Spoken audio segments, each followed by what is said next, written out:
దీని గురించి చెప్పాలంటే ముందుగా కొంత నేను రాముల వారి విశిష్టత గురించి మీకు నేను చెప్పాలి. రాముల వారి గురించి ఆ రోజున వాల్మీకి మహర్షి నారద మహర్షిని అడుగుతారు. ఒక సత్యం, ధర్మం, న్యాయం అన్నీ కలిసి ఒక వ్యక్తిలో ఉంటే అలాంటి వ్యక్తి ఎవరు, అలాంటి వ్యక్తి మీకు ఏమైనా తెలుసా అని అడిగితే అప్పుడు నారద మహర్షి వాల్మీకి రాముల వారి గురించి చెప్తాడు. అప్పుడు రాముల వారి చరిత్ర రామాయణం మొదలవుతుంది. రాయటం వాల్మీకి మహర్షి మొదలెడతారు. దానికి అంత పవిత్రత ఉంది. ఎందుకంటే తల్లి దగ్గర తల్లి ధర్మం, తండ్రి దగ్గర తండ్రి ధర్మం, సోదరుడితో సోదరుడు, ఇలా ఎవరి ధర్మాలను వారికి కావలసిన విధంగా ఇవాళ ఈ దేశంలో మనం ఏ విధంగా ఒక వ్యక్తి ఉండాలి, ఎలా ప్రవర్తించాలి అన్న దానికి నిదర్శనమే రామాయణం, రాముల వారి జీవితం. ఎక్కడ చూసినా ఏం చేసినా ఆయన న్యాయం, ధర్మం మీదే మాట్లాడతాడు. ఎక్కడ ఏ తప్పు జరిగినా ఆ తప్పుని సరిచేసే పద్ధతిలోనే పోతాడు. చివరికి రావణాసురుడు వధ జరిగిన తర్వాత కూడా రావణాసురుడికి అంత నీకు బాధ పెట్టిన రావణాసురుడిని కూడా కైలాసానికి వెళ్ళమని చెప్పి నీకు కైలాసానికి పంపించినటువంటి మనస్తత్వం. ఎందుకంటే రావణాసురుడిలో ఉన్న గొప్పతనాన్ని కూడా గుర్తించే వ్యక్తి రాముల వారు. అలాంటి వ్యక్తి రాముల వారి శ్రీరామనవమి రోజు అన్ని చోట్ల ప్రపంచం, దేశం, రాష్ట్రం, ఊరు, ప్రతి వాడ కూడా శ్రీరామనవమి ఉత్సవాలు చేసుకుంటాం. అంటే శ్రీరామనవమి ఉత్సవాలంటే రాముల వారి సీతారాముల కళ్యాణం చేసుకుంటాం. అందరం కూడా చిన్నప్పటి నుంచి అందరం ఈ పందిళ్ళ దగ్గరికి వెళ్ళిన వాళ్ళమే. దేవుడికి దండం పెట్టుకుని వాళ్ళు ఇచ్చే పానకం, వడపప్పు తిని మనం దేవుడికి దండం పెట్టుకుని వస్తాం. ఎందుకంటే ఈ హిందూ సాంప్రదాయంలో, ఈ వ్యవస్థలో అన్నీ కూడా భాగమై ఉంటాయి. ఇది ఒక హిందూ మతం మీదే కాదండి, ఒక హిందువులకు సంబంధించిందే కాదు. రాముల వారు ఆ రోజున శ్రీరామనవమి రామదాసు గారు అక్కడ భద్రాచలంలో రాముల వారికి ఆభరణాలు తయారు చేస్తే ఆభరణాల మీద గొడవై రామదాసుని జైల్లో పెడతాడు తానీషా. అప్పుడు తానీషా కల్లో కనపడి రాముల వారు నేనే రాముల వారిని ఇవన్నీ చెప్పి చేయించానని చెప్పేటప్పటికల్లా రామభక్తుడైనటువంటి రామదాసుని వదిలిపెట్టి ఆయన క్షమాపణ చెప్పిన సంఘటన మనం వింటాం, చూసాం, చరిత్రలో చూసాం. అంటే అక్కడ తానీషా లాంటి నిజాం నవాబులు కూడా రాముల వారి యొక్క గొప్పతనాన్ని ఒప్పుకున్నారు. అంటే ముస్లిం మతం కూడా రాముల వారిని దండం పెట్టుకుంటారు, ఆనందంగా చూస్తారు. ఆయన ఆచార వ్యవహారాలన్నింటిలో కూడా పాలు పంచుకుంటాం. ఇది ఈ విధంగా జరుగుతున్నది. బ్రిటిష్ ప్రభుత్వంలో కూడా ఇలాంటి వ్యవహారాలు ఎప్పుడు జరగల. నిన్న ఆలూరు ఎమ్మెల్యే గారు వెళ్ళి ఆయన చేసిన పని ఏంటండి? అసలు ఏమన్నా మతుండి చేస్తారా? ఎవడన్నా బుర్రున్నాడా పని చేస్తాడండి? ఒకసారి మీరు ఆలోచించండి. యథా రాజా తథా ప్రజ. రాజుగారు ఏ విధంగా ఉంటాడో ఆయన దగ్గర ఉండే బంటులు కూడా ఆ విధంగానే ఉంటారు. రాజుగారి గురించి చెప్పాలంటే ఇక అసలు ఇప్పుడు ఈ సమావేశం మొత్తం రాజుగారి మీదే పోతుంది. ఆ రాజుగారు ఎవరయ్యా అంటే రాజులను తలపించేటువంటి వ్యక్తే మన జగన్మోహన్ రెడ్డి గారు, మాజీ ముఖ్యమంత్రి. తన ఇంట్లో ఉగాది ఉత్సవాల కోసం వెంకటాయపాలెంలో దగ్గర 4-5 కిలోమీటర్లో గుడి ఉంటే గుడికి వెళ్ళాం మేము. దేవుడే మా దగ్గరికి రావాలి, ఇంట్లో సెట్టింగ్ చేస్తాం. ఎవరన్నా ప్రసాదం ఇస్తే చూసి పక్కన పెడతాం, అక్షంతలు ఇస్తే కింద పడేస్తాం. మాకేమి సంబంధం లేదు, మేము ఏ మతాన్ని గౌరవించాం. రాజకీయ అవసరాలకు అన్ని మతాలని వాడుకుంటాం. అది మా పద్ధతి. మా పద్ధతి ప్రకారం మేము పోతాం. అవసరానికి ఏ మతమైనా వాడేస్తాం.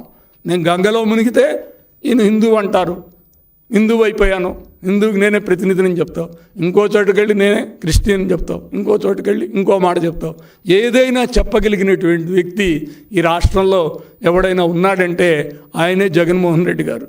ఇక ఆయన గురించి చెప్పాలంటే కొన్ని కోట్ల రూపాయలు ఖర్చు పెట్టి మీకు విజయవాడ ఇందిరాగాంధీ స్టేడియంలో ఓ పెద్ద యాగాలు చేశారు, యాగాలు చేశారు.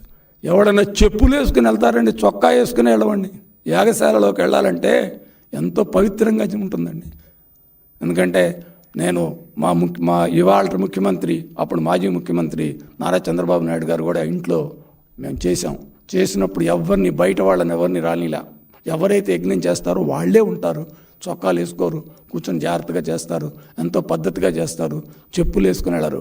ఈయన చెప్పులు వేసుకుని యాగశాలలోకి వెళ్ళే ఘనుడు.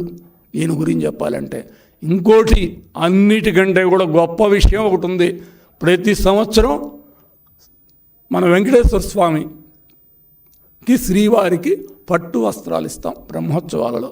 సతీ సమేతంగా వెళ్ళాలండి, సతీ సమేతంగా వెళ్ళాలి. అది చాలా కంపల్సరీ. టీటీడీ ఆచారం ప్రకారం చైర్మన్కి భార్య ఉండాలి, చైర్మన్ అపాయింట్ చేసే వాళ్ళకి. అదేవిధంగా దీనిలో ముఖ్యమంత్రి సతీ సమేతంగా వెళ్ళి అక్కడ ఇవ్వాలి పట్టు వస్త్రాలు. ఈ మాజీ ముఖ్యమంత్రి గారికి ఏమాత్రం ఆలోచన ఉన్నా ఒక్క రోజన్నా మీ ద్వారా నేను అడుగుతున్నా, ఒక్కసారన్నా వెళ్ళి తిరుపతిలో పట్టు వస్త్రాలతో ఇచ్చేటప్పుడు సతీ సమేతంగా ఎప్పుడైనా ఈయన వెళ్ళారా? ఈయనకి అసలు ఆలోచన ఎప్పుడైనా వచ్చిందా? వెళ్దామని ఆలోచన వచ్చిందా అని మీ ద్వారా నేను అడుగుతున్నా. అంటే ఏమాత్రం అసలు ఇసువంతు కూడా బాధపడడు. నీకు ఇలాంటి వ్యక్తి పరిపాలనలో 5 ఏళ్ళు రాష్ట్రంలో ఏ విధంగా ఉందంటే 300 గుళ్లపై దాడి జరిగింది. శ్రీరాముడిపై రామతీర్థంలో నా నోటితో నేను చెప్పడానికి ఇష్టపడను, ఎందుకంటే అలాంటి మాటలు నేను చెప్పను. అపచారం చేశారు. తర్వాత పిచ్చోడు తగలబెట్టాడు అన్నారు.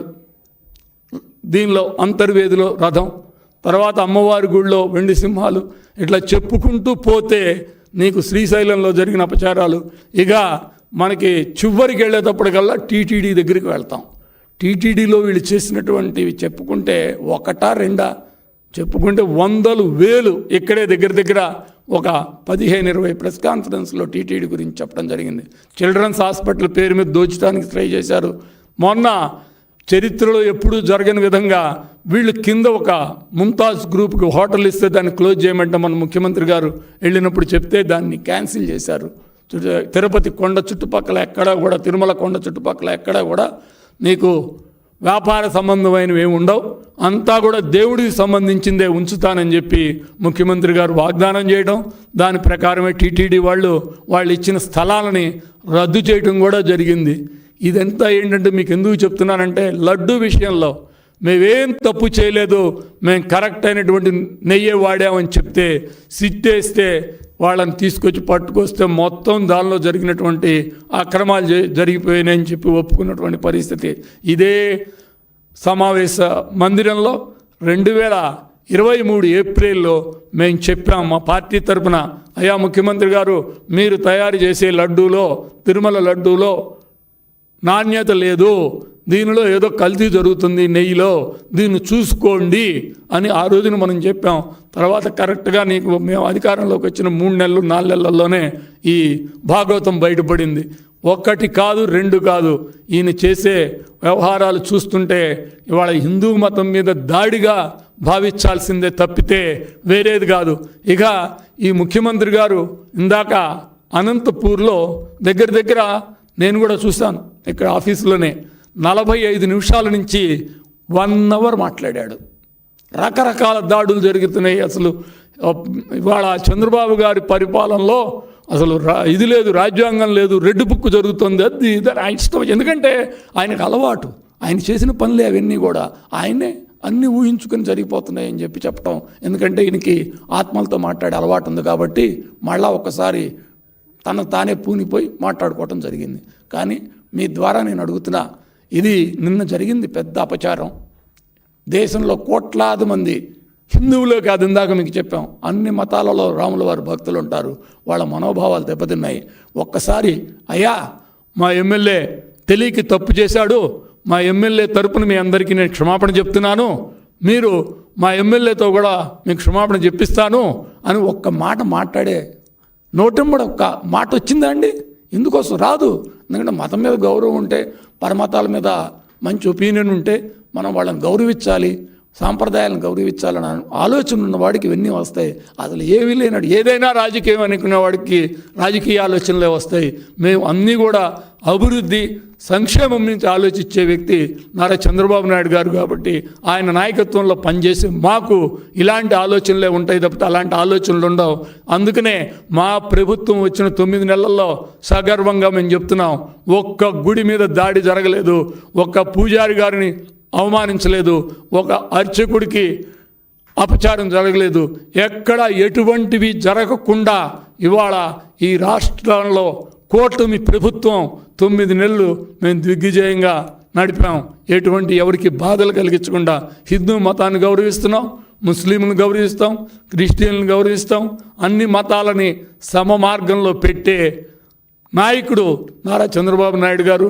మరొక్కసారి అయ్యా ముఖ్యమంత్రి గారు ఇప్పటికైనా మీరు ఆలోచించుకోండి, అయ్యా మాజీ ముఖ్యమంత్రి గారు ఇప్పటికైనా మీరు ఆలోచించుకోండి.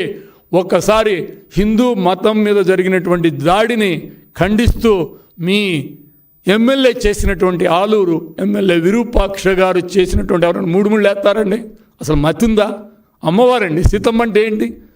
ఒక సిద్ధాంతంగా ఆమె ఏంటి, సీతమ్మ అనేది మనం ఒక దేవత కింద, దేవుడు దేవత, ఆమెకు నువ్వు వెళ్ళి తాళిబొట్టు కడతావా? ఏమైనా మతుందా? అన్నం తిన్నారా, గడ్డి తిన్నారా? మీరు ఒకసారి ఆలోచించండి. ఇలాంటి వ్యక్తులు మీరు పక్కన పెట్టుకుని ఏం సాధిస్తారు? మిమ్మల్ని చూసి వాళ్ళు అలాగే తయారవుతున్నారు. మరొక్కసారి మీరు ఆలోచన చేసి హిందువులపై జరిగే జాడిని ఇలాంటివి జరగకుండా చూడాలని, హిందూ మతాన్ని అవమానపరచడం కోసం మీరు ఈ విధంగా చేస్తున్నారని చెప్పి మరొక్కసారి మీకు హెచ్చరిస్తున్నాం. ఇలాంటి భవిష్యత్తులో జరగకుండా ఉండాలని కూడా మేము కోరుకుంటున్నాం.